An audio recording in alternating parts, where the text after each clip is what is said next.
ഇന്നത്തെ വീഡിയോ നമ്മൾ ഡിസ്കസ് ചെയ്യാൻ പോകുന്നത് 10th prelims Bevco LAD LGS VFA പോലുള്ള എക്സാംസിനുള്ള ഷുവർ ക്വസ്റ്റ്യൻസ് ആൻഡ് ആൻസേഴ്സ് ആണ്. ഇതിന് മുൻപുള്ള വീഡിയോസിൽ നമ്മൾ ഒരുപാട് ക്വസ്റ്റ്യൻസ് ഡിസ്കസ് ചെയ്തിട്ടുണ്ട്. അത് നിങ്ങൾക്ക് പ്ലേലിസ്റ്റിൽ പോയിട്ട് ചെക്കൗട്ട് ചെയ്യാവുന്നതാണ്. നമുക്ക് വീഡിയോയിലോട്ട് കടക്കാം. ഫസ്റ്റ് ക്വസ്റ്റ്യൻ നോക്കാം. ചുവടെ കൊടുത്തിരിക്കുന്നവയിൽ ബാക്ടീരിയ രോഗമല്ലാത്തത് ഏതാണ്? ചുവടെ കൊടുത്തിരിക്കുന്നവയിൽ ബാക്ടീരിയ രോഗം അല്ലാത്തത് ഏതാണ്? 4 ഓപ്ഷൻസ് ഉണ്ട്. ക്ഷയരോഗം, ഡിഫ്തീരിയ, ആന്ത്രാക്സ്, മീസൽസ്. ഇതിലേതാണ് ബാക്ടീരിയ രോഗം അല്ലാത്തത്? നമ്മുടെ ആൻസർ ഓപ്ഷൻ ഡി ആണ്, മീസിൽസ്. മീസിൽസ് ആണ് ബാക്ടീരിയ രോഗം അല്ലാത്തത്. മീസിൽസ് അല്ലെങ്കിൽ 5-ാം പനി എന്ന രോഗത്തിന് കാരണമായ രോഗകാരി ആരാണ്? മീസിൽസ് വൈറസ് അല്ലെങ്കിൽ റൂബിയോള വൈറസ് ആണ്. പ്രോട്ടീൻ ആവരണത്തിനുള്ളിൽ DNA അല്ലെങ്കിൽ RNA തന്മാത്രകളെ ഉൾക്കൊള്ളുന്ന ലഘുഘടനയാണ് വൈറസിന്. പ്രോട്ടീൻ ആവരണത്തിനുള്ളിൽ DNA അല്ലെങ്കിൽ RNA തന്മാത്രകളെ ഉൾക്കൊള്ളുന്ന ലഘുഘടനയാണ് ഈ വൈറസിന് ഉള്ളത്. സാധാരണ ജീവകോശങ്ങളിലുള്ള കോശാംശങ്ങൾ വൈറസുകളിൽ ഇല്ല. ആതിഥേയ കോശങ്ങളുടെ ജനിതക സംവിധാനം ഉപയോഗപ്പെടുത്തിയാണ് വൈറസുകൾ പെരുകുന്നത്. എങ്ങനെയാണ് വൈറസുകൾ പെരുകുന്നത്? ആതിഥേയ കോശങ്ങളുടെ ജനിതക സംവിധാനം ഉപയോഗപ്പെടുത്തിയാണ് വൈറസുകൾ പെരുകുന്നത്. മനുഷ്യന്മാരെ മാത്രമല്ല, സസ്യങ്ങളെയും മറ്റ് ജന്തുക്കളെയും ബാക്ടീരിയ പോലുള്ള സൂക്ഷ്മജീവികളെയും വൈറസുകൾ ബാധിക്കാറുണ്ട്. വൈറസുകൾ ആരൊക്കെയാണ് ബാധിക്കുന്നത്? മനുഷ്യരെ മാത്രമല്ല, സസ്യങ്ങളെയും മറ്റ് ജന്തുക്കളെയും ബാക്ടീരിയ പോലുള്ള സൂക്ഷ്മജീവികളെയും വരെ വൈറസുകൾ ബാധിക്കാറുണ്ട്. കൊറിനി ബാക്ടീരിയം ഡിഫ്തീരിയയാണ് ഡിഫ്തീരിയയ്ക്ക് കാരണമാകുന്ന ബാക്ടീരിയ. ഡിഫ്തീരിയ എന്ന രോഗത്തിന് കാരണമാകുന്ന ബാക്ടീരിയ ഏതാണ്? കൊറിനി ബാക്ടീരിയം ഡിഫ്തീരിയ. ചുമ, തുമ്മൽ എന്നിവയിലൂടെ രോഗബാധിതരിൽ നിന്ന് മറ്റൊരാളിലേക്ക് നേരിട്ട് പകരുന്ന രോഗമാണിത്. ചുമ, തുമ്മൽ എന്നിവയിലൂടെയും രോഗബാധിതരിൽ നിന്ന് മറ്റൊരാളിലേക്കും നേരിട്ട് ഈ രോഗം പകരുന്നതാണ്. മൈക്രോബാക്ടീരിയം ട്യൂബർകുലോസിസ് ആണ് ക്ഷയരോഗത്തിന് കാരണമാകുന്ന ബാക്ടീരിയ. ക്ഷയരോഗം നമ്മൾ TB എന്ന് പറയും, ട്യൂബർകുലോസിസ്. മൈക്രോബാക്ടീരിയം ട്യൂബർകുലോസിസ് ആണ് ക്ഷയരോഗത്തിന് കാരണമാകുന്ന ബാക്ടീരിയ. ശരീരത്തിന് ഭാരക്കുറവ് അനുഭവപ്പെടുക, ക്ഷീണം, സ്ഥിരമായ ചുമ എന്നിവയാണ് ക്ഷയരോഗത്തിൻ്റെ മുഖ്യ ലക്ഷണങ്ങൾ. എന്തൊക്കെയാണ് മുഖ്യ ലക്ഷണങ്ങളായിട്ട് ക്ഷയരോഗത്തിന് പറയുന്നത്? ശരീരത്തിന് ഭാരക്കുറവ് അനുഭവപ്പെടുന്നു, ക്ഷീണം, അതുപോലെ സ്ഥിരമായ ചുമ എന്നിവയൊക്കെയാണ് ക്ഷയരോഗത്തിൻ്റെ പ്രധാന ലക്ഷണങ്ങൾ. ഭാഷാടിസ്ഥാനത്തിൽ സംസ്ഥാനങ്ങളെ പുനഃസംഘടിപ്പിക്കുന്നതിനായി രൂപവൽക്കരിച്ച സംസ്ഥാന പുനഃസംഘടനാ കമ്മീഷന്റെ അധ്യക്ഷൻ ആരായിരുന്നു? ഭാഷാടിസ്ഥാനത്തിൽ സംസ്ഥാനങ്ങളെ പുനഃസംഘടിപ്പിക്കുന്നതിനായി രൂപവൽക്കരിച്ച സംസ്ഥാന പുനഃസംഘടനാ കമ്മീഷന്റെ അധ്യക്ഷൻ ആരായിരുന്നു? നമ്മുടെ ആൻസർ ഓപ്ഷൻ ഡി ആയ ഫസൽ അലി. ഫസൽ അലിയാണ് ഭാഷാടിസ്ഥാനത്തിൽ സംസ്ഥാനങ്ങളെ പുനഃസംഘടിപ്പിക്കുന്നതിനായി രൂപവൽക്കരിച്ച സംസ്ഥാന പുനഃസംഘടനാ കമ്മീഷന്റെ അധ്യക്ഷൻ. 1953 ഡിസംബറിലാണ് കേന്ദ്ര സർക്കാർ സംസ്ഥാന പുനഃസംഘടനാ കമ്മീഷനെ നിയമിച്ചത്. എന്നാണ് കേന്ദ്ര സർക്കാർ സംസ്ഥാന പുനഃസംഘടനാ കമ്മീഷനെ നിയമിച്ചത്? 1953 ഡിസംബറിലാണ്. ജസ്റ്റിസ് ഫസൽ അലിയുടെ നേതൃത്വത്തിലുള്ള കമ്മീഷനിൽ സർദാർ KM പണിക്കർ, ഹൃദയനാഥ് കുൻസ്രു എന്നിവരൊക്കെയായിരുന്നു അംഗങ്ങൾ. ജസ്റ്റിസ് ഫസൽ അലിയുടെ നേതൃത്വത്തിലുള്ള കമ്മീഷനിൽ സർദാർ KM പണിക്കർ, ഹൃദയനാഥ് കുൻസ്രു എന്നിവയായിരുന്നു അംഗങ്ങൾ. 1955 ഡിസംബറിൽ കമ്മീഷൻ റിപ്പോർട്ട് സമർപ്പിച്ചു. കമ്മീഷൻ എന്നാണ് റിപ്പോർട്ട് സമർപ്പിച്ചത്? 1955 സെപ്റ്റംബറിലാണ് കമ്മീഷൻ റിപ്പോർട്ട് സമർപ്പിച്ചത്. കമ്മീഷന്റെ ശുപാർശകൾ ഏതാനും പരിഷ്കാരങ്ങളോടെ അംഗീകരിക്കുകയും ചെയ്തു. 1956 ഓഗസ്റ്റ് 31 സംസ്ഥാന പുനഃസംഘടനാ നിയമം നിലവിൽ വന്നു. എന്നാണ് സംസ്ഥാന പുനഃസംഘടനാ നിയമം നിലവിൽ വന്നത്? 1956 ഓഗസ്റ്റ് 31 ഇതുപ്രകാരം നവംബർ 1 കേരളം ഉൾപ്പെടെ 14 സംസ്ഥാനങ്ങളും 6 കേന്ദ്രഭരണ പ്രദേശങ്ങളും രൂപം കൊണ്ടു. അടുത്ത ക്വസ്റ്റ്യനിലോട്ട് പോവാം. ശബ്ദം പരമാവധി വേഗത്തിൽ സഞ്ചരിക്കുന്ന മാധ്യമം ഏതാണ്? ശബ്ദം പരമാവധി വേഗത്തിൽ സഞ്ചരിക്കുന്ന മാധ്യമം ഏതാണ്? 4 ഓപ്ഷൻസ് ഉണ്ട്. ഖരം, ദ്രാവകം, വാതകം, ശൂന്യത. ഈ 4 ഓപ്ഷൻസിൽ ഏതിലൂടെയാണ് ശബ്ദം പരമാവധി വേഗത്തിൽ സഞ്ചരിക്കുന്ന മാധ്യമം? നമ്മുടെ ആൻസർ ഓപ്ഷൻ എ ആയ ഖരമാണ്. ഖരം അല്ലെങ്കിൽ സോളിഡ് എന്ന അവസ്ഥയിലൂടെയാണ് ശബ്ദം പരമാവധി വേഗത്തിൽ സഞ്ചരിക്കുന്നത്. ശബ്ദവേഗം ഏറ്റവും കൂടുതൽ ഖരാവസ്ഥയിലാണെങ്കിൽ ശബ്ദവേഗം ഏറ്റവും കുറവ് ഏതവസ്ഥയിലാണ്? വാതക അവസ്ഥയിലാണ് ശബ്ദവേഗം ഏറ്റവും കുറവ്. വായുവിലൂടെയുള്ള ശബ്ദത്തിൻ്റെ വേഗം 343 മീറ്റർ പെർ സെക്കൻഡ് ആണ്. വായുവിലൂടെയുള്ള ശബ്ദത്തിൻ്റെ വേഗം 343 മീറ്റർ പെർ സെക്കൻഡ് ആണ്. അലുമിനിയത്തിൻ്റെ ശബ്ദത്തിൻ്റെ വേഗം യഥാക്രമം 6420 മീറ്റർ പെർ സെക്കൻഡ് ആണ്. ശുദ്ധജലം, കടൽ ജലം എന്നിവയിൽ ശബ്ദത്തിൻ്റെ വേഗം യഥാക്രമം 1482 മീറ്റർ പെർ സെക്കൻഡും 1522 മീറ്റർ പെർ സെക്കൻഡുമാണ്. അതായത് ശുദ്ധജലത്തിലാണെങ്കിൽ ശബ്ദത്തിൻ്റെ വേഗം 1482 മീറ്റർ പെർ സെക്കൻഡും കടൽ ജലത്തിലാണെങ്കിൽ 1522 മീറ്റർ പെർ സെക്കൻഡും ആണ്. മാധ്യമത്തിൻ്റെ താപനില വർദ്ധിക്കുമ്പോൾ അതിലൂടെയുള്ള ശബ്ദവേഗവും വർദ്ധിക്കുന്നു. മാധ്യമത്തിൻ്റെ താപനില വർദ്ധിക്കുമ്പോൾ അതിലൂടെയുള്ള ശബ്ദവേഗവും വർദ്ധിക്കുന്നു. ശബ്ദവ്യത്യസ്തത വസ്തുക്കളിൽ തട്ടി തുടർച്ചയായി പ്രതിപദിക്കുന്നത് ആവർത്തന പ്രതിപതനം അല്ലെങ്കിൽ മൾട്ടിപ്പിൾ റിഫ്ലക്ഷൻ എന്ന് അറിയപ്പെടുന്നു. ശബ്ദവ്യത്യസ്തത വസ്തുക്കളിൽ തട്ടി തുടർച്ചയായി പ്രതിപദിക്കുന്നത് ആവർത്തന പ്രതിപതനം അല്ലെങ്കിൽ മൾട്ടിപ്പിൾ റിഫ്ലക്ഷൻ എന്ന പേരിൽ അറിയപ്പെടുന്നു. ആവർത്തന പ്രതിപതനം ഉപയോഗപ്പെടുത്തുന്ന സംഗീത ഉപകരണങ്ങളുണ്ട്. അവയ്ക്ക് ഉദാഹരണമാണ് ട്രംപറ്റ്സ്, നാദസ്വരം, ഗിറ്റാർ, വയലിൻ എന്നിവ. ട്രംപറ്റ്സ്, നാദസ്വരം, വയലിൻ, ഗിറ്റാർ എന്നിവയൊക്കെ ആവർത്തന പ്രതിപതനം ഉപയോഗപ്പെടുത്തുന്ന സംഗീത ഉപകരണങ്ങൾക്ക് ഉദാഹരണമാണ്. മെഗാഫോൺ, ഹോണുകൾ എന്നിവയും ആവർത്തന പ്രതിപതനം പ്രയോജനപ്പെടുത്തുന്നതാണ്. മെഗാഫോൺ, ഹോണുകൾ എന്നിവയും ആവർത്തന പ്രതിപതനം പ്രയോജനപ്പെടുത്തുന്നതാണ്. ശബ്ദത്തിൻ്റെ ആവർത്തന പ്രതിഫലനം ഉപയോഗം ആക്കുന്ന വൈദ്യശാസ്ത്ര ഉപകരണമാണ് സ്റ്റെതസ്കോപ്പ്. ഒക്കെ നോട്ട് ചെയ്ത് വെക്കണം. ശബ്ദത്തിൻ്റെ ആവർത്തന പ്രതിഫലനം ഉപയോഗമാക്കുന്ന വൈദ്യശാസ്ത്ര ഉപകരണം ഏതാണ്? സ്റ്റെതസ്കോപ്പാണ്. ഹാളുകളുടെ സീലിങ്ങുകൾ വളഞ്ഞു നിർമ്മിച്ചിരിക്കുന്നത് ശബ്ദത്തിൻ്റെ ആവർത്തന പ്രതിപതനം ഉപയുക്തമാക്കാനാണ്. സ്റ്റേജുകൾക്ക് പിന്നിൽ സ്ഥാപിച്ചിട്ടുള്ള വളഞ്ഞ സൗണ്ട് ബോർഡുകൾ ശബ്ദത്തെ ഹാളിൻ്റെ എല്ലാ ഭാഗങ്ങളിലേക്കും വ്യാപിപ്പിക്കുന്നതിന് ആവർത്തന പ്രതിപതനം എന്ന പ്രതിഭാസത്തിലൂടെയാണ്. ഇതൊക്കെ ആപ്ലിക്കേഷൻ ലെവലായിട്ടുള്ള ക്വസ്റ്റ്യൻസിന് നമുക്ക് ആൻസർ ചെയ്യാൻ പറ്റുന്നതാണ്. ഒക്കെ ഈ പോയിൻ്റ് ഒന്ന് നോട്ട് ചെയ്ത് വെക്കണം, വായിച്ചെങ്കിലും പോവുക. അടുത്ത ക്വസ്റ്റ്യനിലോട്ട് പോവാം. ഡെങ്കിപ്പനി പരത്തുന്നത് ഏതുതരം കൊതുകുകളാണ്? ഡെങ്കിപ്പനി പരത്തുന്നത് ഏതുതരം കൊതുകുകളാണ്? 4 ഓപ്ഷൻസ് ഉണ്ട്. Anopheles, aedes aegypti, culex, Asian tiger കൊതുകുകൾ. ഇതിലേതാണ് ഡെങ്കിപ്പനി പരത്തുന്ന കൊതുകുകൾ? ആൻസർ ഓപ്ഷൻ ഡി ആയ ഈഡിസ് ഈജിപ്റ്റിയാണ്. ഈഡിസ് ഈജിപ്റ്റിയാണ് ഡെങ്കിപ്പനി പരത്തുന്ന കൊതുകുകൾ. മഴക്കാലത്ത് കൂടുതലായി കണ്ടുവരുന്ന കാലുകളിൽ വെളുത്ത വരകളുള്ള കൊതുകുകളാണ് ഈഡിസ്. ഈഡിസ് എന്താണ്? മഴക്കാലത്ത് കൂടുതലായി കണ്ടുവരുന്ന കാലുകളിൽ വെളുത്ത വരകളുള്ള കൊതുകുകളാണ്. വെളുത്ത കുത്തുകൾ തലയിലും ശരീരത്തിലുമൊക്കെ ഉള്ളതുകൊണ്ട് ഇവയെ വെളുത്ത കുത്തുകളുള്ള കൊതുകുകൾ എന്നാണ് അറിയപ്പെടുന്നത്.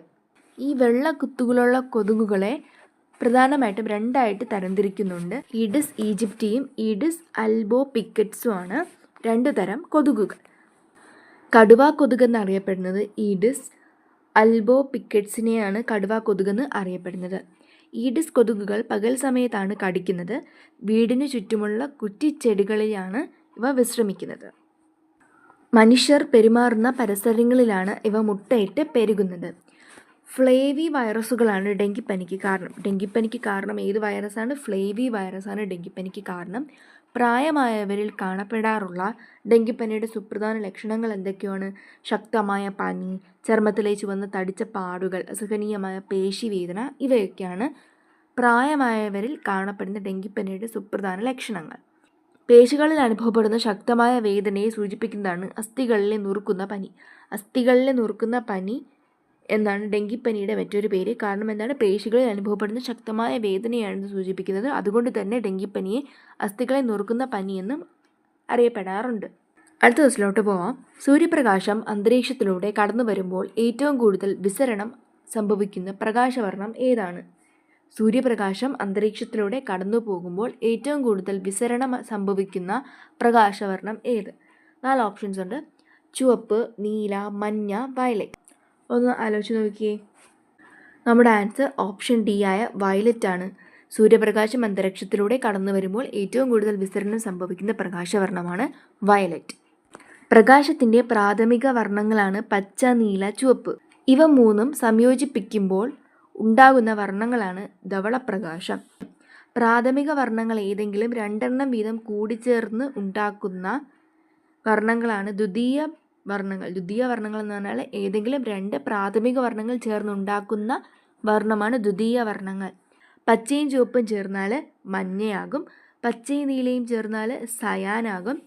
നീലയും ചുവപ്പും ചേർന്നാൽ മജന്തയാകും. ഇതും ഒന്ന് വായിച്ചു വെച്ചിട്ട് പോവുക. പച്ചയും ചുവപ്പും ചേർന്നാൽ മഞ്ഞയാകും. പച്ചയും നീലയും ചേർന്നാൽ സയാനാകും. നീലയും ചുവപ്പും ചേർന്നാൽ മജന്തയാകും. പ്രകാശത്തിന് മാധ്യമത്തിലെ കണങ്ങളിൽ തട്ടി സംഭവിക്കുന്ന ക്രമരഹിതവും ഭാഗികവുമായ ദിശാവ്യതിയാനമാണ് വിസരണം. പ്രകാശത്തിന് മാധ്യമത്തിലെ കണങ്ങളിൽ തട്ടി സംഭവിക്കുന്ന ക്രമരഹിതവും ഭാഗികവുമായ ദിശാവ്യതിയാനമാണ് വിസരണം. അടുത്ത ക്വസ്റ്റ്യനിലോട്ട് പോകാം. തബി അല്ലെങ്കിൽ താപ്തി നദിക്കരയിൽ സ്ഥിതി ചെയ്യുന്ന നഗരം ഏതാണ്? തബി അല്ലെങ്കിൽ താപ്തി നദിക്കരയിൽ സ്ഥിതി ചെയ്യുന്ന നഗരം ഏത്? 4 ഓപ്ഷൻസ് ഉണ്ട്. പ്രയാഗ്രാജ്, അഹമ്മദാബാദ്, ആഗ്ര, സൂറത്ത്. ഈ 4 ഓപ്ഷൻസിൽ ഏത് നഗരത്തിൽ സ്ഥിതി ചെയ്യുന്ന നദിക്കരയാണ് തപി അല്ലെങ്കിൽ താപ്തി? നമ്മുടെ ആൻസർ ഓപ്ഷൻ ഡി ആയ സൂറത്താണ്. വജ്രം, തുണി വ്യവസായം എന്നിവയ്ക്ക് പേരുകേട്ട നഗരമാണ് സൂറത്ത്. സൂറത്ത് എന്നാൽ വജ്രം, തുണി വ്യവസായം എന്നിവയ്ക്ക് പേരുകേട്ട നഗരമാണ്. നർമ്മദയുടെ തോഴി എന്നറിയപ്പെടുന്ന നദിയാണ് താപ്തി. താപ്തി എന്തെന്നറിയപ്പെടുന്നു? നർമ്മദയുടെ തോഴി എന്നാണ് അറിയപ്പെടുന്നത്. മധ്യപ്രദേശിലെ ബേട്ടൂർ ജില്ലയിൽ മുൾത്തായി പീഠഭൂമിയിൽ നിന്ന് ഉത്ഭവിക്കുന്നു. എവിടെ നിന്നാണ് ഇത് ഉത്ഭവിക്കുന്നത്? മധ്യപ്രദേശിലെ ബേട്ടൂർ ജില്ലയിലെ മുൾത്തായി പീഠഭൂമിയിലാണ് ഇത് ഉത്ഭവിക്കുന്നത്. മഹാരാഷ്ട്ര, മധ്യപ്രദേശ്, ഗുജറാത്ത് എന്നീ സംസ്ഥാനങ്ങളിലൂടെ ഒഴുകി നർമ്മദയ്ക്ക് സമാന്തരമായി അറബിക്കടലിൽ പതിക്കുന്നു. താപ്തി മഹാരാഷ്ട്ര, മധ്യപ്രദേശ്, ഗുജറാത്ത് എന്നീ സംസ്ഥാനങ്ങളിൽ ഒഴുകി നർമ്മദയ്ക്ക് സമാന്തരമായി അറബിക്കടലിൽ പതിക്കുന്നു. താപ്തിയുടെ നീളം എത്രയാണ്? 724 കിലോമീറ്ററാണ് താപ്തിയുടെ നീളം. കാക്രപ്പാർ, ഉകായി എന്നീ പ്രധാന ജലവൈദ്യുത പദ്ധതികൾ താപ്തി നദിയിലാണ് സ്ഥിതി ചെയ്യുന്നത്. താപ്തി നദിയിൽ സ്ഥിതി ചെയ്യുന്ന പ്രധാനപ്പെട്ട ജലവൈദ്യുത പദ്ധതികൾ ഏതൊക്കെയാണ്? കാക്രപ്പാർ, ഉകായി. ആനർ, ഗിർന, പൂർണ, അരുണാവതി എന്നിവയാണ് പ്രധാന പോഷക നദികൾ. പ്രധാനപ്പെട്ട പോഷക നദികൾ ഏതൊക്കെയാണ്? ആനർ, ഗിർന, പൂർണ, അരുണാവതി എന്നിവയാണ് പ്രധാന പോഷക നദികൾ. അടുത്ത ക്വസ്റ്റിലോട്ട് കടക്കാം. കാലക്രമം അനുസരിച്ച് എഴുതുക. 4 പത്രങ്ങളുടെ പേരുകൾ തന്നിട്ടുണ്ട്. അവരുടെ കാലക്രമം അനുസരിച്ച് എഴുതാനാണ് പറയുന്നത്. ആദ്യം വന്നത് മുതൽ അവസാനം വന്നത് വരെയുള്ള ആ ഒരു ഓർഡറിൽ കണ്ടുപിടിച്ച് എഴുതാനാണ് പറയുന്നത്. 4 ഓപ്ഷൻസ് ഉണ്ട്. ഒന്നാമത്തേന്ന് പറഞ്ഞാൽ പശ്ചിമോദയം, Rajyasamacharam, Paschimatharaka, Keralamithram. Option 2 Rajyasamacharam, പശ്ചിമോദയം, Keralamithram, Paschimatharaka. Option 3 Rajyasamacharam, പശ്ചിമോദയം, Paschimatharaka, Keralamithram. Option 4 പശ്ചിമോദയം, Paschimatharaka, Keralamithram, Rajyasamacharam. 4 ഓപ്ഷൻസിൽ ഏതാണ് കാലക്രമം അനുസരിച്ച് നമ്മുടെ ശരിയായിട്ടുള്ള ഉത്തരമായിട്ട് വരുന്നത്? നമ്മുടെ ആൻസർ ഓപ്ഷൻ സി ആണ്. രാജ്യസമാചാരം, പശ്ചിമോദയം, പശ്ചിമതാരക, കേരളമിത്രം. ജർമ്മനിക്കാരനായ ഹെർമൻ ഗുണ്ടേർട്ട് 1847 ജൂണിൽ ആരംഭിച്ച രാജ്യസമാചാരമാണ് മലയാളത്തിലെ ആദ്യ പത്രം. മലയാളത്തിലെ ആദ്യത്തെ പത്രം ഏതാണ്? രാജ്യസമാചാരം. ആരാണ് സ്ഥാപിച്ചത്? ഹെർമൻ ഗുണ്ടേർട്ടാണ്. എന്നാണ് സ്ഥാപിച്ചത്? 1847 ജൂണിലാണ്. എവിടെ വെച്ചാണ് പ്രസിദ്ധീകരണം ആരംഭിച്ചത്? തലശ്ശേരിക്ക് അടുത്തുള്ള ഇല്ലിക്കുന്ന് എന്ന സ്ഥലത്ത് വെച്ചിട്ടാണ് പ്രസിദ്ധീകരണം ആരംഭിച്ചത്. ഈ രാജ്യസമാചാരം ഒരു 8 പേജുള്ള പത്രമാണ്. പ്രതിമാസം 1 ലക്കമാണ് പ്രസിദ്ധീകരിക്കുന്നത്. 8 പേജുള്ള പത്രമാണ്. പ്രതിമാസം 1 ലക്കമായിട്ടാണ് പ്രസിദ്ധീകരിക്കുന്നത്. ആരായിരുന്നു പ്രധാന പത്രാധിപർ? ജോർജ് ഫെഡറിക് മുള്ളർ ആയിരുന്നു പ്രധാന പത്രാധിപർ. 1850 ഡിസംബറിൽ പത്രത്തിൻ്റെ പ്രസിദ്ധീകരണം അവസാനിപ്പിച്ചു. 1847 ഒക്ടോബറിൽ ഹെർമൻ ഗുണ്ടേർട്ട് തന്നെ ആരംഭിച്ച പത്രമാണ് പശ്ചിമോദയം. പശ്ചിമോദയം എന്ന് പറയുന്നത് 1847 ഒക്ടോബറിൽ ഹെർമൻ ഗുണ്ടേർട്ട് തന്നെ ആരംഭിച്ച പത്രമാണ് പശ്ചിമോദയം. മലയാളത്തിലെ ആദ്യ ശാസ്ത്രമാസികയും മലയാളത്തിലെ രണ്ടാമത്തെ പത്രവുമാണ്. മലയാളത്തിലെ ആദ്യ ശാസ്ത്രമാസികയും മലയാളത്തിലെ രണ്ടാമത്തെ പത്രവും ഏതാണ്? പശ്ചിമോദയമാണ്. ഫ്രെഡറിക് മുള്ളർ തന്നെയാണ് ഈ പത്രത്തിൻ്റെയും അല്ലെങ്കിൽ ഈ ഒരു മാസികയുടെയും പത്രാധിപർ. 1864 കൊച്ചിയിൽ നിന്ന് പുറത്തിറക്കിയ പത്രമാണ് പശ്ചിമതാരക. ആരായിരുന്നു പത്രാധിപർ? TJ പൈലി ആയിരുന്നു ആദ്യത്തെ പത്രാധിപർ. 1881 കൊച്ചിയിൽ നിന്ന് പ്രസിദ്ധീകരണം ആരംഭിച്ച കേരളമിത്രത്തിൻ്റെ പത്രാധിപർ കണ്ടത്തിൽ വർഗീസ് മാപ്പിള ആയിരുന്നു. 1881 കൊച്ചിയിൽ നിന്ന് പ്രസിദ്ധീകരണം ആരംഭിച്ച കേരളമിത്ര എന്ന പത്രത്തിൻ്റെ പത്രാധിപർ കണ്ടത്തിൽ വർഗീസ് മാപ്പിള ആയിരുന്നു. ക്രിസ്തീയ വൈദികൻ അല്ലാത്ത ഒരാൾ തുടങ്ങിയ ആദ്യ പത്രം കൂടിയാണ് ഇത്. ക്രിസ്തീയ വൈദികൻ അല്ലാത്ത ഒരാൾ ആരംഭിച്ച പത്രമാണ് കേരളമിത്രം. ഗുജറാത്തി വ്യവസായിയായ ദേവ്ജി ഭീംജി ആയിരുന്നു തുടങ്ങിയത്. ഗുജറാത്തി വ്യവസായിയായ ദേവ്ജി ഭീംജി ആണ് തുടങ്ങിയത്. വെസ്റ്റേൺ സ്റ്റാറിൻ്റെ സ്ഥാപകനിൽ ഒരാൾ കൂടിയാണ് ഇദ്ദേഹം വെസ്റ്റേൺ സ്റ്റാറിൻ്റെ സ്ഥാപകനിൽ ഒരാൾ കൂടിയാണ്. അടുത്ത ക്വസ്റ്റിലോട്ട് വരാം. ധരാതലീയ ഭൂപടങ്ങളിൽ അടുത്തടുത്തായി വരയ്ക്കുന്ന കോണ്ടൂർ രേഖകൾ എന്തിനെ പ്രതിനിധാനം ചെയ്യുന്നു?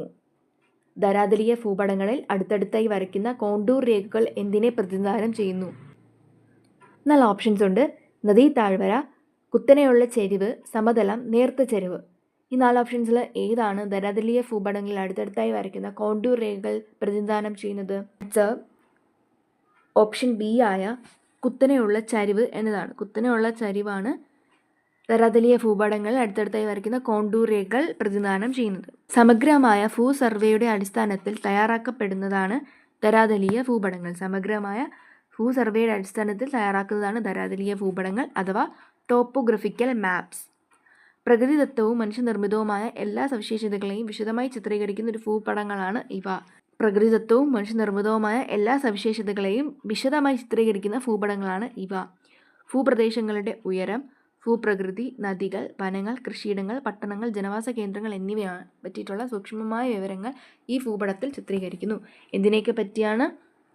ഭൂപ്രദേശങ്ങളുടെ ഉയരം, ഭൂപ്രകൃതി, നദികൾ, വനങ്ങൾ, കൃഷിയിടങ്ങൾ, പട്ടണങ്ങൾ, ജനവാസ കേന്ദ്രങ്ങൾ എന്നിവയെ പറ്റിയിട്ടുള്ള സൂക്ഷ്മമായ വിവരങ്ങൾ ഈ ഭൂപടങ്ങളിൽ ചിത്രീകരിക്കുന്നു. ഭൂപ്രദേശങ്ങളുടെ ഭൗതികവും സാംസ്കാരികവുമായ സവിശേഷതകൾ വിശകലനം ചെയ്യൽ, സൈനിക ഭൂപടങ്ങളുടെ നിർമ്മാണം, സാമ്പത്തിക ആസൂത്രണത്തിന്റെ ഭാഗമായി ഒരു പ്രദേശത്തിന്റെ പ്രകൃതിദത്തവും മനുഷ്യനിർമ്മിതവുമായ വിഭവങ്ങൾ കണ്ടെത്തി പഠിക്കൽ എന്നിവയാണ് ഈ ഭൂപടങ്ങളുടെ പ്രധാന ഉപയോഗങ്ങൾ. എന്തൊക്കെയാണ് ധരാതലീയ ഭൂപടങ്ങളുടെ പ്രധാന ഉപയോഗങ്ങൾ?